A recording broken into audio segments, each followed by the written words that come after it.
Welcome to the all-new Instant Payments podcast. I'm your host, Tal Clark. I'm the CEO of Instant Financial, a fintech company that modernizes payments and payroll for hourly workers and their employers. I've worked in the payments industry for 30 years at companies like Fiserv and Money Network, and I'm glad you're tuning in today. If you like what you hear, please do us a favor and subscribe, leave a review, or suggest a future guest for us to talk to. This podcast features industry leaders to discuss some of their challenges and the technologies they've used to improve their workplace. Today's guest brings a deep understanding of the people side of the business, especially in the HR and staffing world. Joining me is Britt Landrum, CEO of Landrum, Inc., a company with more than 50 years of history helping employers manage their people and grow their businesses. Britt has truly grown up in the PEO staffing space, starting in the company's mailroom and eventually stepping into the CEO role after decades of hands-on experience in sales, operations, and IT. He's also an endurance athlete, Ironman competitor, and musician, but more on that later. Britt is a recognized leader in the HR industry, serving on the board of National Association of Professional Employer Organizations. Today, we'll talk about everything from workforce expectations, financial wellness, to leadership, tech, and the future of staffing. Britt, welcome to the show. A fellow Pensacola resident, another beautiful day in Pensacola. You're in town. How are you doing today? Doing great, Tal. It's great to see you. It is a beautiful day. A lot of folks don't recognize what incredible weather we have here, but it is another beautiful day here in Pensacola. Yeah, it's great. We had a little bit of a cold snap earlier in the week. We thought it was winter, but not quite yet. No, I know. It was great. I actually was getting on a flight that day, so I missed it. And it was I don't mind missing it at all. It was great to come back to the nice 70s we're gonna have for the next 10 days here. So I hope everyone's envious. We need more people down here. This place is growing like crazy, but it never helps to add a few more. So True. hey, so I gave a little bit of an introduction on you. Talk a little bit, just give me more details, because you and I have known each other and visited quite a bit and get a chance to hang out every once in a while. So, but we never talked about like the start of Landrum. So kind of talk a little bit about the history of the business, and then we can get into your story after that. Sure, absolutely. My father started the company same year I was born, 1970. So you can do the math, and no secret how old I am. But yeah, it was growing up. It was an interesting childhood. You know, when you grow up in a family business, the business is always part of your family, and the family's always part of your business. So my father, he was heavily involved in the community. He worked for the state, but he was heavily involved in the local JC's organization and made a lot of great contacts. Prior to that, you know, at FSU, he was heavily involved in his fraternity, Sigma Chi, which incidentally, my middle son ended up being president at UGA of Sigma There you Chi. go. So they had that connection, as well as you, I believe. Yeah, well, I actually was an SA, but that's okay. Okay, all right. Anyways, so he was always big into networking and you know, building relationships was always core to him. And so when he was working for the state, he was trying to identify a business that, you know, met with his personality, at the same time would meet a need in the local community. And that time, Pensacola was very young. We had a couple chemical plants that were in need of chemical engineers. So what he started out doing was in the personnel business, recruiting chemical engineers, Okay. and did okay at that, except for anybody in the recruiting business knows you only get paid when you find the job. And so he had an admin assistant early on that came from Nashville, and she said, you know what you need to do? You need to get in the staffing business. So he checked that out. And sure enough, you know, if you're in the staffing business, you get paid on a more regular basis. Yeah. I should back up. Both my mother and I, prior to that time, were school teachers. So they took out their retirement to start the company, which is probably the riskiest thing my father ever did. He's super conservative, but I have to you know, hats off to him for taking that risk and starting the company, getting in the human resources business. Started the staffing company in '73 and grew like wildfire. Okay. Really, and he did this twice. Again, another thing I got to give him credit for is he recognized the need and started something the community did not have, which was an independently run local staffing firm at that time, and it really took off. You know, learned from the School of Hard Knocks along the way, but then did it again in the early '80s. Started a PEO, which, for our viewers who don't know what that is, used to be called employee leasing years and years ago. it's kind of a derogatory term. So the industry changed it to professional employer organization, which, you know, probably the best description you can have. But anyway, so that business, we handle lots of insurance and offsite outsourced HR for small mid-sized businesses. So we started that in the early 80s, 83. I know that because he made our family sit around the dining room table, stuff envelopes, and said, you know, mailers out to physicians. And one physician ended up being our client. It was somebody from his church. But anyways, he said, you'll always remember this. You know, you'll never forget this day.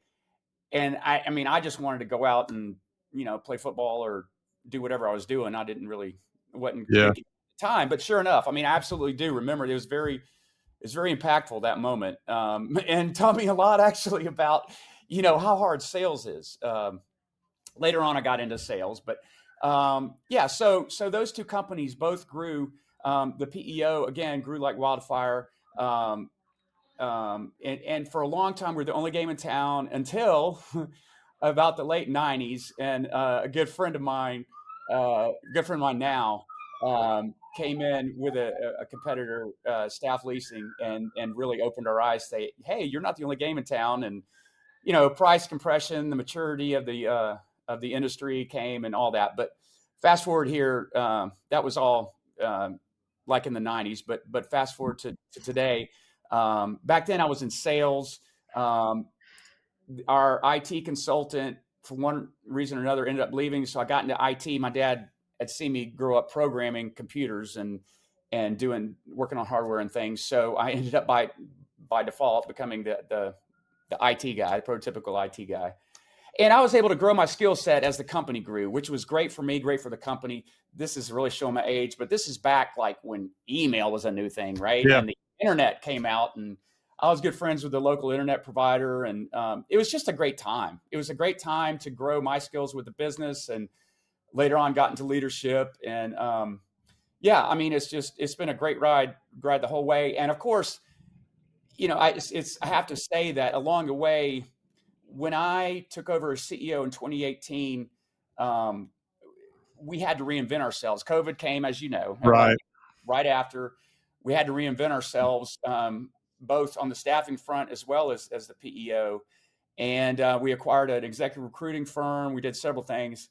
But, you know, as time goes on and things are evolving faster than ever, we're having to continuously reinvent ourselves. So it's been a great ride the whole way. Well, that's great. That's great. And it's a great history there. And just to confirm, I mean, one amazing thing is you're still a family business today, right? So many businesses like this start with your dad in this example, or even grandfathers and other examples, and come through. But at this point, you know, generally maybe they've sold. You don't see, Right. you know, you seldom see businesses that carry through in the family. But today you guys are still a family owned and operated business, right? Yeah, you know, and I always ask myself, why is that? You know, Yeah. I've got many of my friends in the industry have sold, and you know, the prices that they are offered for their companies are just outrageous. Yeah. And so I don't blame them at all. Yep. Not one bit. Everybody has their own set of things that motivates them. I just love what we do. I love the value we provide. You know, small and mid-sized businesses. I love our team. Our team. One thing I got to give hats off to is our team is just first class in the Yeah. industry. I mean, everything from our president, CFO, all the way, you know, all the way on down. And we're adding more quality people. I'm excited about that. And so it makes what I do very fun. Yeah.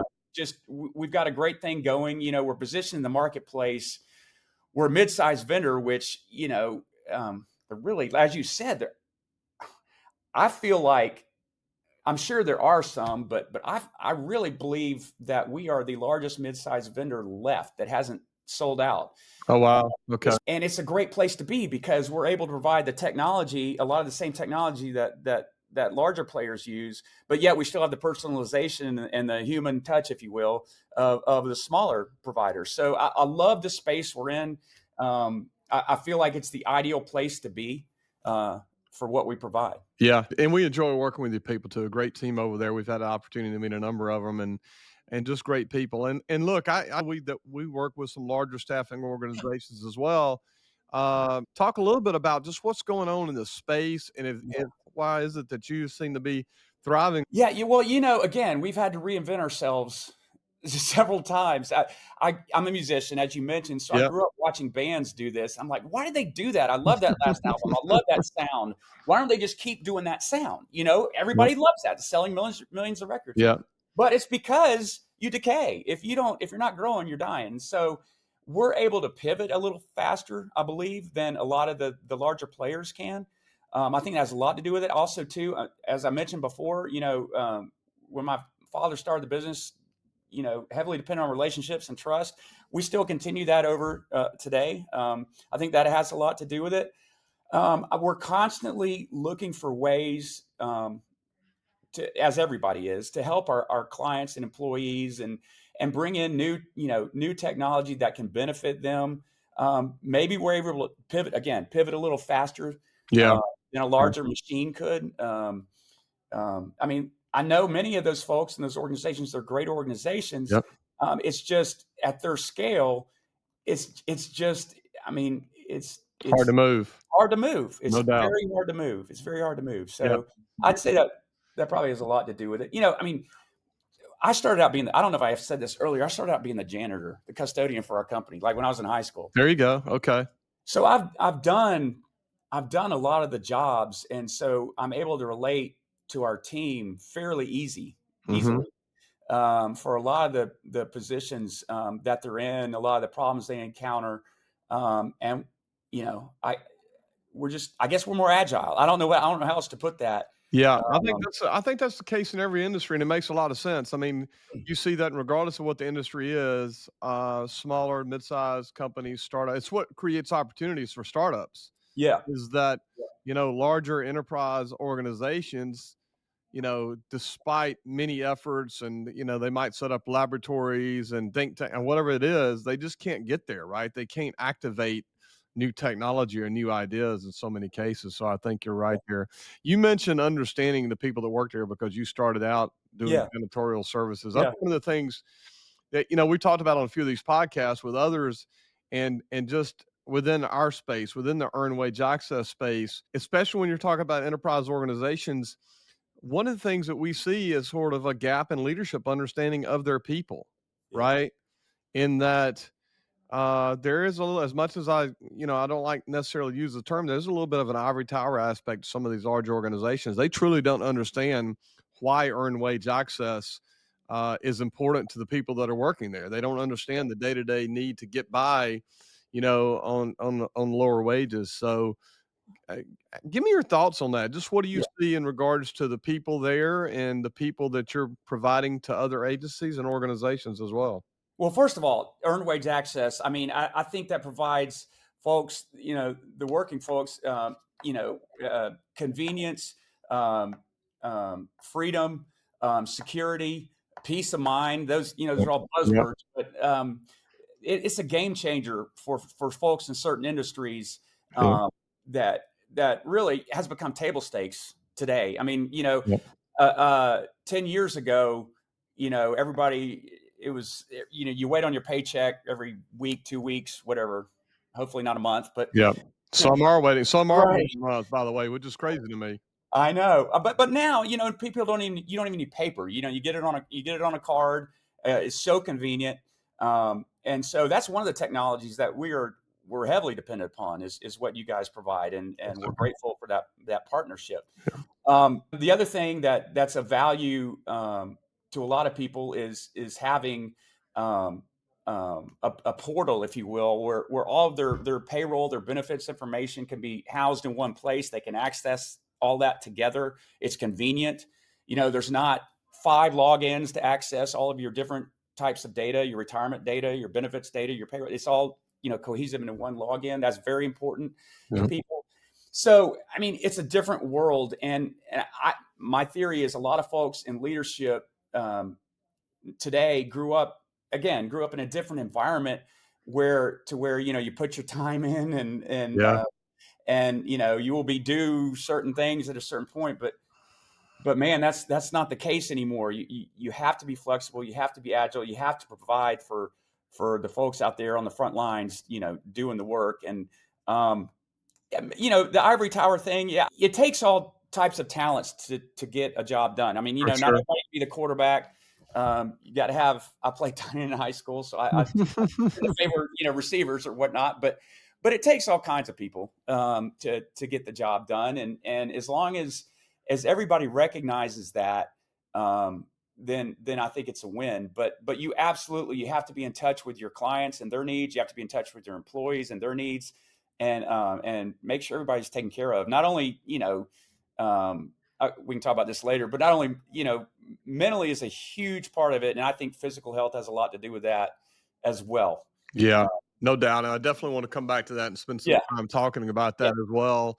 We talked a little bit about earned wage access, some of the other technology you mentioned. Are there other technologies that you guys are, have adopted over the last, let's say, year and a half, 2 years that you think are critical going forward? Yeah. That maybe you're ahead of others in? We talked about your flexibility, or are there some technologies that you're looking at adopting over the next, you're probably working on a 2026 plan and kind of looking at what things going on. Are there other technologies you guys are looking at adopting that you think keep you ahead of the curve going forward? Yeah. So, we have internal software developers, but mainly we focus on integration. As I mentioned before, you don't want 5 logins to access all your information. Yeah. Clients don't want that. Employees don't. Nobody wants that, right? So that's basically what our development is focused on, is integrations. We let you guys, the vendors, y'all do the heavy lifting. Yeah. Heavy plowing ahead with progress and AI and automation, all that stuff. Having said that, yeah, we are very focused on well, first of all, our HRIS system, both for staffing and the PEO, heavily dependent on and provides the backbone, if you will, for all of that integration, payroll, benefits, et cetera. But yes, we are definitely heavily into AI, as it's applicable for us. Lots of research at this point. We keep most of that, behind the scenes to help our internal folks do their jobs better. But what's funny is AI tools still are you can't depend on them because they're incorrect. I mean, I've got a good friend of mine who was telling me a story the other day about, he had a question about a flexible spending account and whether his maximum limit, his wife also works and as a physician's assistant, and whether the maximum limit was the two of them added together or just one. And AI said, you can add the total of both together. Well, that's not right. Yeah. So it still gets stuff wrong. We'll always have what's called a human in the loop in the process, just because you can't depend on those things to be accurate all the time. I know that some of the big box providers are really going live with all that stuff, but our philosophy behind it is just to always have somebody, a person involved, because we're in the human resources business. I mean, that's no doubt. Well, look, that's interesting. You brought up AI because and it just struck me. This is a question that sort of maybe a little bit random, but you're sort of in a perfect position maybe to see this or answer this. I think some of the media was reporting earlier this week that AI was starting to drive down employment numbers. I think we had weak employment numbers nationally in October, and starting to attribute some of that to AI, which I think is the first time I've seen that attributed to actually AI. What do you think? Is that going to have an impact on maybe what you guys do and your staff levels, or what do you think there? I can't speak from an enterprise employer's perspective. I mean, those folks have hundreds of thousands of employees. There's some companies, I'm trying not to name names, but I don't understand how you overhire 30,000 people. Yeah. You have to let them go. I don't understand that. But in our world, somebody asked me this question the other day, and I thought, when the telephone came along, it definitely impacted the courier delivery, the message delivery service. I mean, telegrams probably went down. Yep. But you also hired operators. All of a sudden, there's creation of a new job. You got operators everywhere having to, patch through phone calls and install phone lines. You got installer. I mean, so yes, I think jobs will change, but if adaptivity is core, then companies will change too. Jobs will change. Skill sets will change. Folks have to be willing to change, willing to grow, learn new skill sets. So to answer your question, I'm certainly not an economist. I'll tell you that. Yeah. But I do believe that yes, some jobs will be lost, but many more will be gained. We've got to know how to use this new technology and how to make it applicable for our companies. Yeah, that's super. That's super. And look, I think, Britt, this has been a great discussion and a great place to wrap up for now and save the rest of this conversation for later. For our listeners, you can learn more about Britt's work at landruminc.com. Please tune back in for part 2 of our podcast, where we'll discuss the future of staffing industry. As always, thanks for joining us on the Instant Payments Podcast.